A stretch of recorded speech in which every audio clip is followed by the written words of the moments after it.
We Good. are back. Pre-game show. Nick and Julius. Adam is still recovering from Michigan's ass whooping they put down. Julius, I know you're in a different continent, let alone country. What did you get to watch that game at all, or was that past bedtime? Actually, I had it like bedside on my nightstand, playing on my phone as I was like dozing off to sleep late last night, and as the slaughter grew more, I just dozed off into a nice sweet dream. Yes, that's what you should do because I was sat there and watched it for about the first hour, and I literally just unplugged my projector from outside. We were having a fire and some people over, and I was had it on the projection, and I immediately unplugged it and never plugged it back in. 49-0, Julius. I cannot believe that. I want you to talk a little bit about this Michigan football team. I know this is the Detroit Lions podcast, but we are in Michigan. As everyone who watches the show knows, I'm a big Michigan State guy, so there's nothing for me to talk about. But Julius, you're a big Michigan guy along with Adam, and I want to know just what you think about this team this year. Like, is this the team? Is this it? Or like where do we stand? Where do you think? You know what's funny about Michigan football, the current state of Michigan football right now? They're having a historically great season in Ann Arbor, and it's being totally overshadowed by the Detroit Lions, bro. I promise you, in Michigan land, almost everybody is kind of like, we're not really worried about Michigan. Honestly, I think this whole season has just been a long wait for Ohio State, to be honest. And everything that's going on with Michigan State, it's rough. I kind of feel for it a bit, but at the same time, it's kind of self-inflicted. So I just not worry about it. But I think Michigan has a great team. I think they are a threat to win the national title this year. I think they're going to throttle Ohio State for a third year in a row. And Michigan State, I think something drastic needs to happen for the program not to be in a swamp for the next decade. We're just going on to basketball over here in East Lansing. We're football. I haven't heard of it. I'm not familiar with that sport. Let's go to basketball though. Yeah, Michigan really does seem like the real deal. They should put up. What I don't want to happen is for them to lose to Georgia in the championship. Okay, here's why. And this is assuming they go out and just ass whoop Ohio State, right? Just put up a solid 20-point victory on them, 30-point victory. It almost is like beating Ohio State is to Michigan as to making it to the Final Four is for Michigan State. It's like, no, that's not a championship, but it's a hell of a good victory. It's a great moral victory. Like for Michigan State, you made it to the Final Four. You can put a banner up. It doesn't really matter if you win the championship as long as you make the Final Four. That's basically the same thing. And for Michigan, it's like, I don't want it to be like, we beat Ohio State for the third year in a row. We're freaking dominant. We went to the finals this year. We finally got past the playoff hump just to lose to Georgia. No, don't give me these moral victories. Go fucking win it. If you want to be the best team, which I know Harbaugh has this team set to that. J.J. McCarthy is the best quarterback in college football right now, and you cannot tell me different. He will be the best NFL player out of everyone that's in college right now that's coming out, and that includes I don't even know what the record is anymore, but USC's Caleb Williams, who is terrible. It's just he is not the number one quarterback. Like, he's not terrible, but like J.J. McCarthy gives you almost like Trevor Lawrence vibes. Now go out here and win the championship like Lawrence did, and you will really get those vibes. Go out there and lose it, maybe get some Stenson Bennett Max Dugan vibes. So I want Michigan to do really well. I just want them to win it all. Like, don't give me this. We made it to the finals again, and we beat Ohio State, and we won the Big Ten. I think we could pretty much hang a banner. Like, no, that's what Michigan State does in basketball. Don't be like that. Don't be like us. Go win the championship. You're right about it, Nick. It is like after we beat Ohio State, the season's already won for Michigan fans in a lot of ways. But I think they're good enough to go all the way. I really do. I think they can beat Georgia. I think it's a good team. Like I said, it's being kind of the hype isn't as high because I think the Lions are just such a focus from Michigan. The contingent of Michigan fans. I don't know what percentage of them are dual Lion Michigan fans, but just coming personally from one, it's hard not to just focus like 95% on the Lions and just like Wait for Ohio State. Yeah, that's kind of well. That along with Michigan hasn't played anyone that makes you like this should be a good game. I hope it's a close game. I wonder what happens. Every single they're playing just Entertainment. yes, exactly. Where the Lions are giving you entertainment every single Sunday, Thursday, Monday. It doesn't matter. We are having another Sunday bout today this week against Baltimore, who was 4-2. As you can see by my name, we are 5-1. One of the top 5 teams in the NFL per standings. And Baltimore's right behind us, right on our tail. This is a good team. Let's take a second and go back in time. Right. This was game 3 of the Dan Campbell era. Jared Goff. Why did I say that? I want to get to him. Justin Tucker can't let us have one and boots a 66-yarder.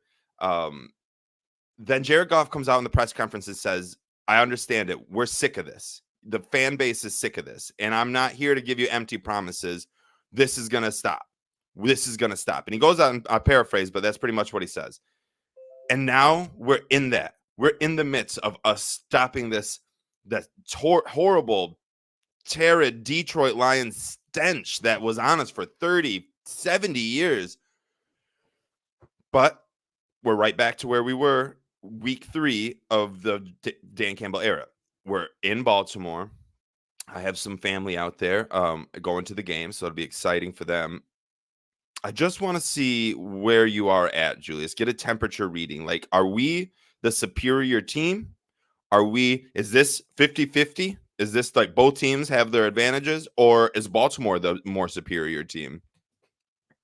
See, I feel like this is the Lions' first biggest test, really. A lot of people thought it was the Tampa Bay game last week, but honestly, I was very, very confident in that game that the Lions were going to do exactly what they came out and did.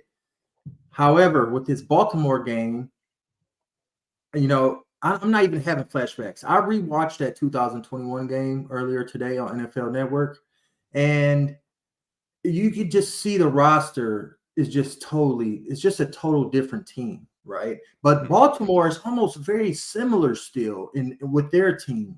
Strong defense, Lamar Jackson led offense, Mark Andrews and the main target, a bunch of ticky-tack receivers spread throughout. I think this is a test for the Lions, right?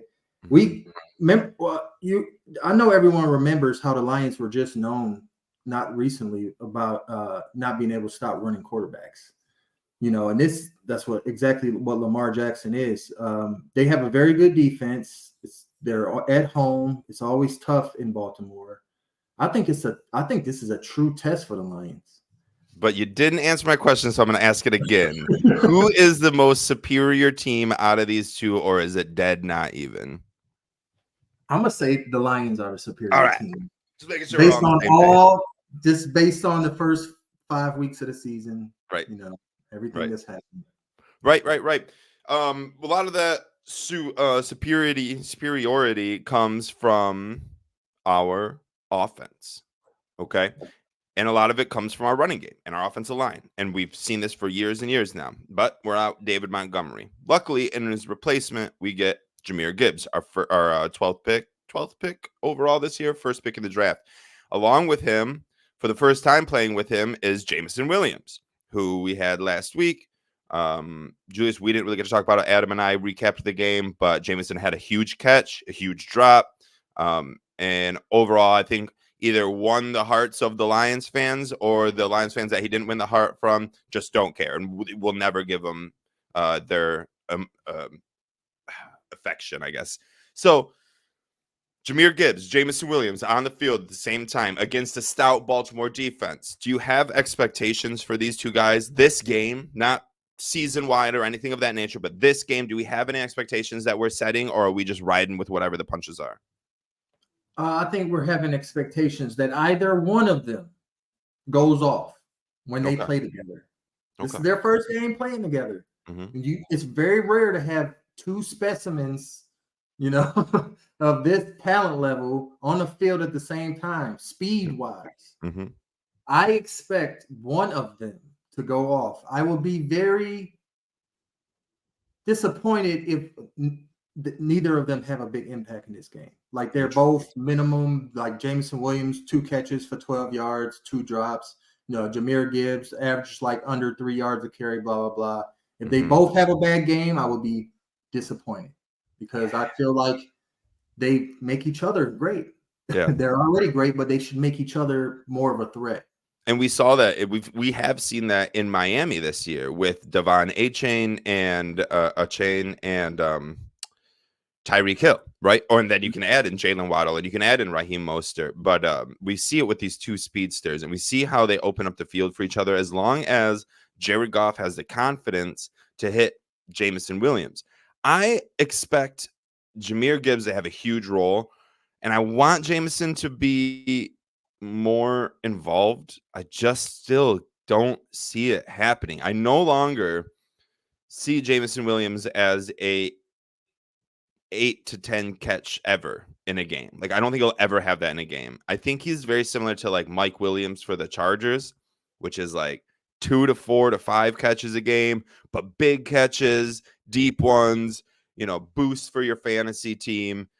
That's just the expectations I have now. I have gotten rid of any and all expectations for him, and I hope I'm wrong. I hope Jameson goes out there and catches 10 balls today, and just is like, Nick, puts a middle finger up right to me and is like, you're dumb. And I hope that's the case. But right now it looks like I don't have faith in, not that I don't have faith, I just don't trust Jameson Williams to give me what I thought I was getting out of him. But if he wants to catch a ball for 50 yards and a touchdown every game, that's fine with me. I'm not saying that there's anything wrong with that. He's just not ASB possession receiver. You know who Jameson Williams' best case scenario turns into for us? It's not the 8 to 10 catch guy. It's not the Marvin Harrison or Amon-Ra St. Brown type. It's like Deshaun Jackson back when he played with the Eagles. Like 4, like you said, Mike Williams was a good one too. 4 catches, burn like a couple of them for TDs. Take a quick slant, 50 yards to the house. Yeah. The Jameson bomb we saw last week, I guarantee we see another attempt this week. So you're definitely right. That's what we're hoping for out of him. And if that's what we get, that's great. Yeah, Deshaun Jackson was a great receiver. Yeah. Oh, most definitely. We already got our 12 catch for 120-yard guy in Amon-Ra St. Brown. Yeah, we do. We've got Sam Laporta ready for like 8 to 10 targets a game. We need J-Mo to be explosive with the ball in his hand. Yeah, and we know Josh Reynolds can catch anything. Did you see his catch last week where he went behind his back? It was one of the best catches I've ever seen. So good. He's like a top 10 receiver right now analytically.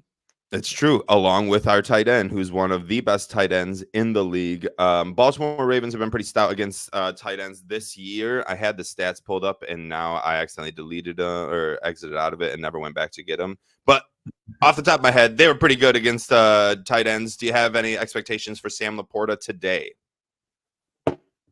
I do. I expect Sam Laporta to have a decent game against the Ravens. Patrick Queen is definitely okay. I'm sorry. Hold on. I'm sorry. I'm cutting you off. Before you get in here, here's how I wanted to lead this segment in. The Baltimore Ravens are the best team against tight ends this year. 36 targets, 22 receptions, only 151 yards through 6 games, which is about 30 yards a game, and about 6 targets for 30 yards a game. There is what they're averaging, about 3.5, 4 receptions. 0 touchdowns scored by a tight end position, opposing tight end against Baltimore. And again, they have allowed 11 fantasy points to tight ends, which is the least amount by any team in the NFL. And in comparison, just so we have an idea, the Detroit Lions are somewhere on this list, but I can't find them. Oh, they're right here. They have allowed 44 points to tight ends this year in fantasy, a whopping 33 more than Baltimore. So that's how I wanted to lead this segment in. Now, as you were saying, Julius, what are those Sam Laporta expectations? Well, I guess knowing those facts now, Nick, Sam is headed for a tough outing out there. If Sam has a great game against this Ravens defense, he's most definitely real deal All-Pro Holyfield. That's true. However, yeah. I mean, we kind of need a threat in the middle of the field. I mean, we could find that with Josh Reynolds, we could find it with Sam Laporta, but we definitely need somebody to be that valve for Jared Goff off the play action, off the rollouts.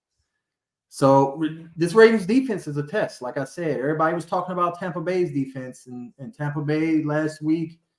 I think this is the much testier game, right? If the Lions come out in this game and just wipe the floor with the Ravens like they've done the last few games, like 14 plus, another 14 plus victory, just another business outing for the Lions, then we could just start talking about Super Bowl all we want to, Lions fans, all we want. And I will be. It looks like I just the Raiders on Monday Night Football, the bye week, and then we got like the Vikings and the Bears.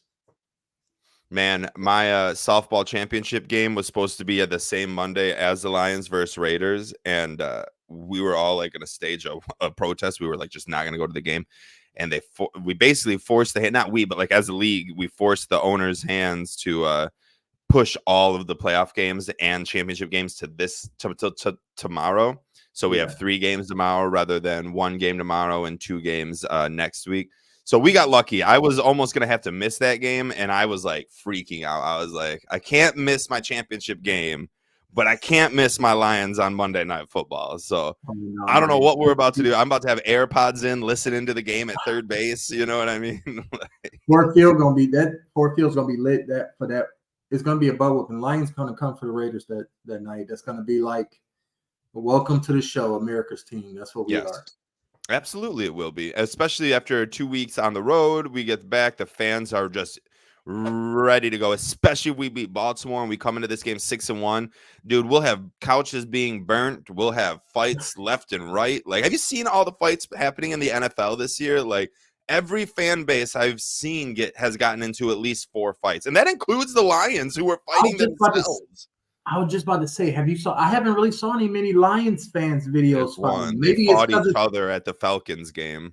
Maybe because of the overarching, theme of the Lions just kumbayaing opposing fan stadiums, taking it over. But I feel like we roll so deep. I don't understand. I guess fighting amongst ourselves would be the only way out. So this is dumb. Why go to the fight? Like, yes, I have no idea. What are we doing? What are we said, Yeah.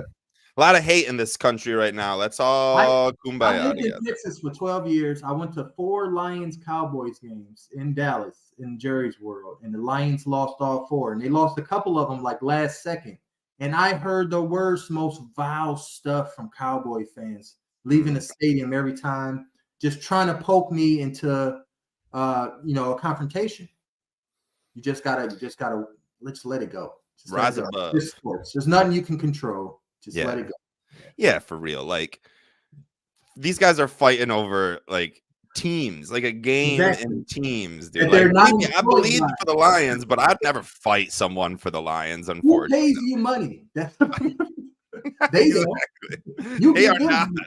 In fact, you're giving them your money. Like, they're billionaires, so millionaires. Okay, well, it's going to be a big fight on the field today. How many you think it's going to be a chippy game? You think it's going to be a great game, a lot of chipping, a lot of extracurricular activities? Because I think so. Baltimore and Detroit are 2 gritty cities, as I like to call them. And walk in their trap, take over their trap, as they like to say. I'm sure the Ravens ain't going to let that happen that easily. So I expect, it to be a very frisky, very, very violent game. Yeah. Oh, I feel bad for Detroit versus everybody working at 6:30 in the morning on Monday. That's going to be a tough one. Get your rest in right now. Let's talk about a little bit about our defense here. Brian Branch is back, baby, and we love that. Tracy Walker has been laying hits left and right. Hutchinson's been a freak all year long. Our linebackers, including Alex Anzalone, or more specifically, leading our linebacking group, Alex Anzalone, and all the linebackers, Derek Barnes, everyone's been playing so stout. Cam Sutton has been Sutton Island, in my opinion. I want to know who are we going to talk about on Monday from our defense from this game? Alex Anzalone. Tell us why, bud. he's just been the leader of our defense in the middle all season. He's having the best year of his career at age 29, 28. I'm not sure which, but he's simply put, he's one of the best linebackers in the league, and nobody's talking about him. Nobody's talking about him. Everybody's talking about Aiden Hutchinson and Dan Campbell in the offense. But there's other actors in play on this defense that's the reason it's thriving. And Alex Anzalone is one of them, and I think he's going to have a huge game against Baltimore. He's going to have to cover Mark Andrews here and there a little bit. We'll see how that goes. But he's been locked down coverage-wise, like top 10 in the league so far this season. So I expect him to rise to the occasion. Is it crazy to think? I mean, I don't. Obviously, this won't happen. But like, if you were able to, and this would be okay, wouldn't you want to put Cam Sutton on Mark Andrews and let Zay Flowers and Brian Branch play it out? Let OBJ and Jerry Jacobs play it out. You know what I mean? I feel like that's always a great idea with their coverage skills and tracking those crossing routes that Mark Andrews like to do. However, the problem is always size, right? Because if you got Mark Andrews, like what, 6'7", 255, you could just kind of just throw a little out over. Yeah. oh, look, little Cam is on, little Cam. That's usually why they like to have the bigger safeties and the bigger linebackers branch out on those tight ends. So it's true. That's very true. I forget about that. You're right. I was just thinking straight up coverage wise, but I'm glad. That's why I asked these questions, because I need to think myself. So I'm glad you said that. We do have good safeties. We do have Kirby. We do have Tracy. We do have Brian all out there to help. Yeah, exactly. So, and then Anzalone has been phenomenal. I mean, what, 4 or 5 pass deflections this year already? I mean, he's been, like you said, just to reiterate a little bit more, like he has been outstanding. He did it for a while his parents were in Israel, and we didn't know if they were coming home or not. And now obviously they are home, and hopefully that's just a lot of stress off him, and he can play even better. And then Derek Barnes, dude, he's my step up guy. He's been unbelievable in the run, and that's what Baltimore does. So I think we're on Monday when we're recapping this game, I think we're talking a lot about Derek Barnes, who won't make the box score jump, right? He's not going to have 4 sacks. He's not going to have 3 pass deflections, 3 tackle for losses. Like, that's just not what he's going to do. But he's going to help Bugs and Aleem in the middle, and they're going to stop Justice Hill, Gus Edwards, Keaton Mitchell, whoever wants to run the ball for him. Obviously, it's going to be a little bit like Derek Barnes covering Lamar Jackson on the outside is going to be rough. But specifically those running backs, I think Barnes will be able to slow them down, and it'll be very, very interesting. I think that's whose name we're talking about. Oh, yeah, Derek Barnes, most definitely. Yeah, he's great. And speaking of Lamar Jackson running, how worried are we about his rushing abilities against our defense? If you had to, right now, the over-under is set at 55.5 yards rushing for Lamar Jackson. If you had a free $100,000 to put down, right? This is your $100,000. You win, you get $200,000. If you lose, you don't get anything. You have to pick over or under 55.5 rushing yards for Lamar Jackson. What do you say? I'm going to say under. Okay. I am going to say under because I believe in Aaron Glenn and the run defense that he has sculpted. I don't even think Lamar Jackson will be able to get free of that pocket too many times. I think the pressure will be hot. They're going to be disciplined. I remember the last time they played in 2021, I think he had maybe 60 rushing yards, but they were hard fought. Aaron Glenn coached it up well. As long as they stay disciplined, I think they have the talent to keep him in check. Lamar Jackson is going to have to beat the Lions with his arm through the air. That's what it's going to come down to, our secondary covering. Like I just mentioned, we just mentioned the linebackers, Barnes, Anzalone, the safeties, covering the tight ends, Mark Andrews, the receivers, Zay Flowers, on these underneath crossers that they love to do, and they burn you on.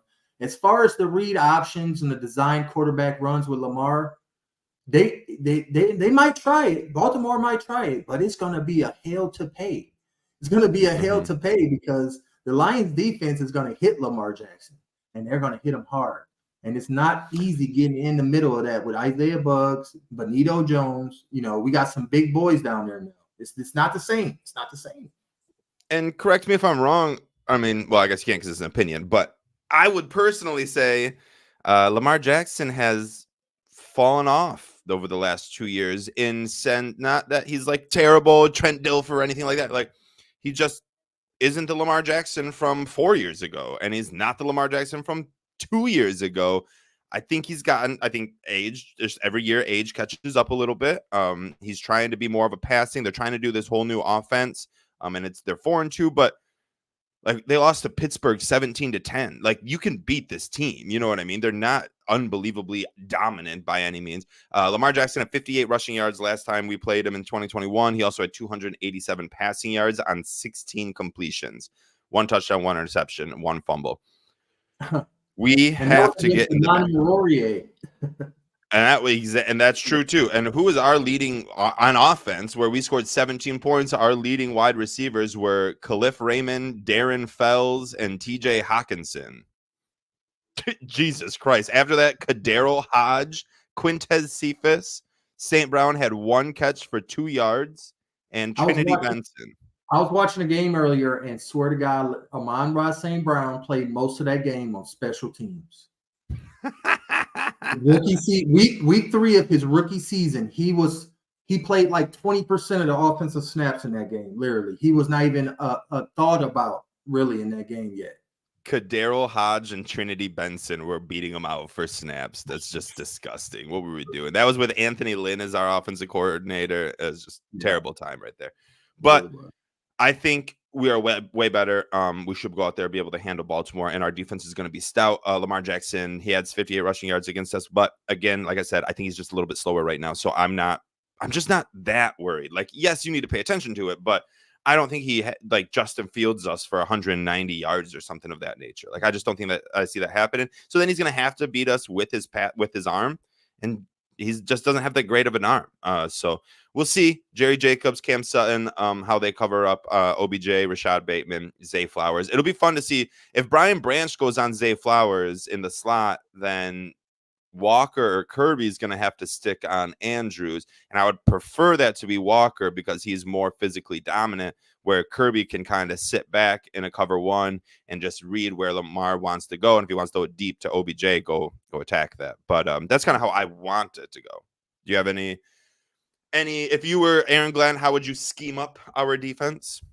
That would be ideal to have one of the Tracy Walker cover or Brian Branch cover Mark Andrews for most of the game. You can kind of switch around with Zay Flowers. I'm not that worried about Lamar Jackson. I mean, his passing numbers are not that bad this season. He's actually been pretty good decision-making wise, accuracy wise. He's actually been doing more damage with his arm than his legs, which historically has been the other way around. So we just got to be careful. I just think if the pressure is there in the pocket, the Ravens won't have much. I got them scoring under 17 points in this game. So what is it's at +3 for the Lions right now. They're expecting Baltimore to win by 3, I believe. Over under, do you know where that's set at? Because I don't know. Yeah, is it like 47? Is that right? So we'll talk about that real quick. The over-under and the spread, which is set. No, Lions are +3, and the over-under set at 43.5. Looks like heavy wind in Baltimore today. Heavy wind. So I want to hear your thoughts. +3 Lions. You don't got to give me a score yet, but just +3 Lions, over-under 43.5. Do you take the Lions, Ravens, or over-under? I take the Lions. Lions +3. I take the Lions +3, and I take the over. Over on 43. On that point total, on 43. I still this heavy wind thing on the road, it plays well to the Lions. It plays well to the Lions because they can just scheme up, their drives, the way Ben Johnson crafts these drives out, are just to take pieces and pieces of the field at a time, not necessarily explosion, 40-yard quarterback runs like Lamar Jackson likes to do, or whatever like that. I think they slow it down. It becomes a ground game, and the Lions excel at that. That's what the Lions play best to. It's going to be violent. It's going to be gritty, and Dan Campbell is going to have them ready for that. I take the over on 43. I'm with you on both of them, taking the Lions +3 and the over as well. I think that our defense is stout, but Baltimore will score. And I think that Vegas still thinks the Lions can't play well on the road. And I think we have abolished that this year as we're 3-0 on the road or something like that. 4-0. I can't remember specifically. Okay, so let's jump into a little bit more kind of off the field stuff. I'm curious on what you think here. We have a trade deadline coming up in 9 days, right? Is there anyone or specifically that you are hoping the Lions go after, or even if not so, are you just hoping the Lions do a trade at all, or are you like, nope, we have our team. I do not want anyone. I want to kind of hear what you're, because it's okay to not want to trade for someone because our chemistry is pinpoint right now, and it's okay to want a guy as good as Max Crosby or as small as like someone else that might not be that big of a name, but you think could help us up. So how are you feeling about the trade deadline in 9 days? I am feeling very good about the trade deadline. This is a new experience for me, just like it is with those with like a lot of Lions fans. Usually we're trying to, get more picks. We're in the sell mode, but I'm okay if the Lions are in buy or hold status at the trade deadline. If they think that their roster as is going to take them as far as the stars will allow this season, then don't move. Keep your draft capital, Brad Holmes. Keep your young pieces. Don't add to, don't take away, and keep moving forward. However, I would be very excited if the Lions added specifically on defense prior to the trade deadline. We've never seen it. This is unforeseen times we've had right now as Lions fans. We don't even know what it's like to see the Lions have traded for Max Crosby and they'll put on the other side of Aiden Hutchinson to go on a Super Bowl run. I don't think we realize the kind of brevity that is. You know what I'm saying? I would love to see that, though. Like I said, specifically on defense, get another corner or get another edge rusher. Offensively, who do you want to go get? Receiver rise that is worth it to bring in midseason. It's not many names out there. People say Cortland Sutton or Jerry Jeudy from Denver. Possibly, if the price isn't too high, I wouldn't mind it. However, with the decision of Jameson Williams, he might have been that midseason acquisition coming back from a suspension early that we don't even need to add to anything. The running back room has been pretty hurt. Do you want to make a trade for a running back? Who does that value-wise nowadays, especially with draft picks? So I think the offense is pretty much intact, but I would really love homeboy Max Crosby in Honolulu blue and silver across from Aiden Hutchinson, another hometown homeboy, to wreak hell on the way to the Super Bowl. Tell me that don't sound great, bro. Tell me it don't sound great. I'm all in. Please sign me up for that. I want Max here. I want him here. I know it would cost money. I get that. And blah, blah, blah, blah. But I'm pretty sure we still have like the 5th most cap room this year. Yeah. And next year, I don't think we're in cap hell. Maybe third. Yeah. And next year, we're not in cap hell by any means. We're going to have to start signing players. That obviously, we're going to have to sign Goff, Hutchinson, Sewell, St. Brown, Jameson, Gibbs. And the list goes on and on, honestly. I don't know if any of them, I don't know if I'd like, there's, Hutchins, Sewell, and I guess Goff are like the only guys I would want more than Max Crosby. I would sign Max Crosby over re-signing half of our team. Like Max Crosby is such a freak, and him and Hutchinson's what describes both of them are their motor, right? Their relentless motor. And if you had that on the same team, it would be so phenomenal. And that is not undermining John Kaminsky or Charles Harris or any of the edge rushers that we have. Okora, who looked great last week with a pass deflection and a sack. I want Max Crosby. When the rich want to get richer, and I want to be richer. We're rich right now in talent on the Lions team, and I want to be richer. I want to be greedy. So I would love Crosby coming over here as well. But that's probably unlikely. We will see if Brad Holmes does a trade. Let's get to our 3 keys of victory and our score prediction as we wind down this 10 o'clock hour, get to 11, and we're just a couple hours away. Julius, do you want to start here? 3 keys to victory. My 3 keys to victory for the Lions at the Ravens today is to, one, quiet their home crowd. It'd be great. This whole storyline of the Lions kind of taking the opposing fans taking over these home stadiums and it becoming more like a neutral site game for Lions. It's quite possible that happens again today. If the Lions come out strong like they usually do, it kind of builds on itself. And I just think that's a heavy key. It's just to keep the Baltimore crowd out of it. Make this a neutral site game again. Walk in their trap, take over their trap, as the homeboys like to say. Key to the game number 2. Of course, it'll be, I will say 2 words, quarterback contain.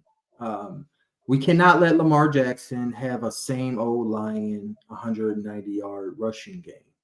If we do, we're going to lose, guaranteed. Like, we're going to be talking about that later this week on the show about, oh, man, if only they didn't let him run for blah, blah, blah, and 3 touchdowns, So, but I trust, like I said, the Lions have the best run defense in the league by many measures, and I trust that they have a good game plan ready for Lamar Jackson. I got him under 55 rushing yards today. So that's the second key. And lastly, the burners, they're together. We talking about 98 speed and 96 speed, set them up next to each other. 2 Alabama Crimson Tide boys, Jahmyr Gibbs, Jameson Williams, together on the field for the very first time. And I said earlier in the show, I'll be highly disappointed if one of them don't go off. Because together, they're so much more dangerous. So those are my 3 keys to the game today. And I'm pushing a prediction now. No, let me get my keys in, then we'll get to our predictions. I got Adam's written down too. 3 keys to victory. 1, 1, 1, 1, 1, 1, 1. Number 1, run. Number 1, run. That's all I'm gonna say.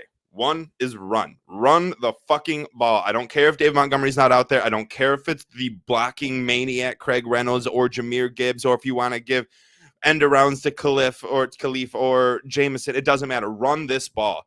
Do not try to overpass it in a windy road atmosphere, in my opinion. Just let your offensive line go in there, do their work, and get the job done.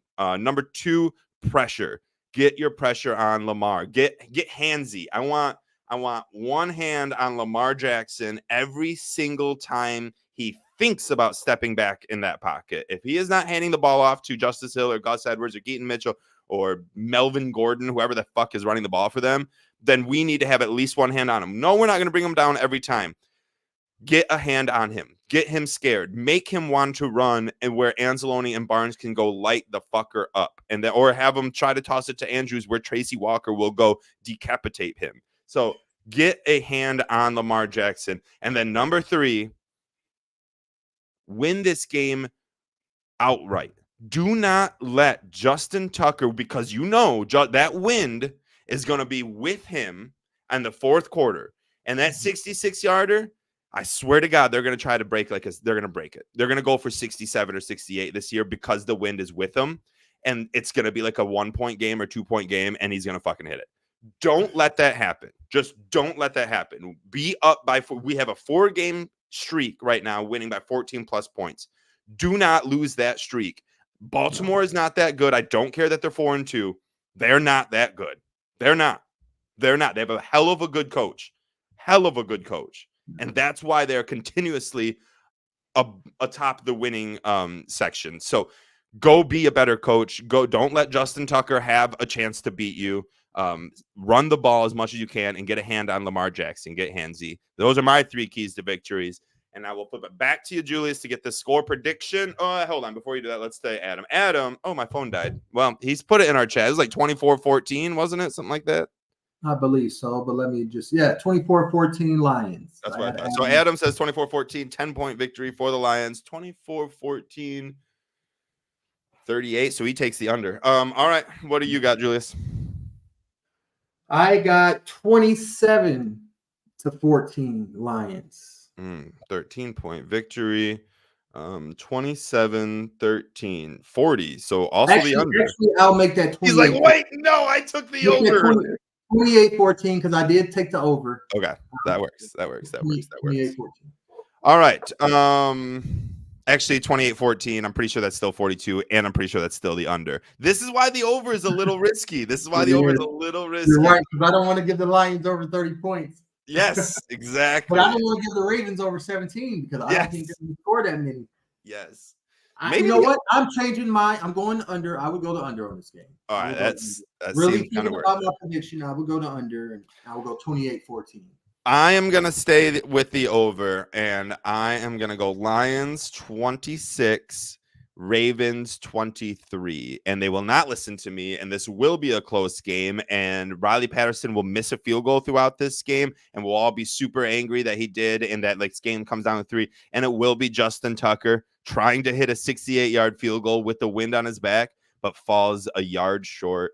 We'll all be nervous. We'll all be holding hands. We'll all be singing kumbaya or whatever, and just trying to get that to go get the fan up and blow the football.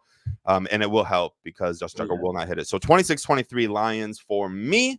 We saw Justin put in here 28-13. I think he was the only one to throw a score prediction in here. So hopefully you're right, Justin. He was also asking, how do I get this Jahmyr Gibbs jersey? And if you are also asking yourself that and you saw on the bottom, go to Twitter. If you don't have Twitter, go create a Twitter. Your kids probably have a Twitter. Your grandma probably has a Twitter. Like, go find someone. It's X now. Oh, yeah. X. Right. Sign up on X. And then just retweet our tweet. We are giving away a free Gibbs jersey, I think is what it was, or $100 cash if Jahmyr Gibbs scores 2 touchdowns today against the Ravens. There is no Montgomery, don't forget. So it's very likely. If you want $100 or Jahmyr Gibbs jersey, just go repost the post on X. That sounds terrible. But I think that's how I'm supposed to say it. Anyways, other than that, I don't have anything. Julius, you got any final words to say on this game here? Go Lions. I want another 14-plus victory. Keep the streak alive, baby. Keep the streak alive. Go Lions. Thank you all for listening. Follow us on Twitter, on Facebook, on YouTube, on Twitch, on Spotify, on Apple Podcasts. We are everywhere. We appreciate all the followers. We have been gaining a ton of steam and momentum throughout this season. We appreciate each and every single one of you. Make sure you hit the like and subscribe button so you know when we're coming on. Normally Sunday mornings and then sometime during the week for a post game. Thank you for watching, and go Lions.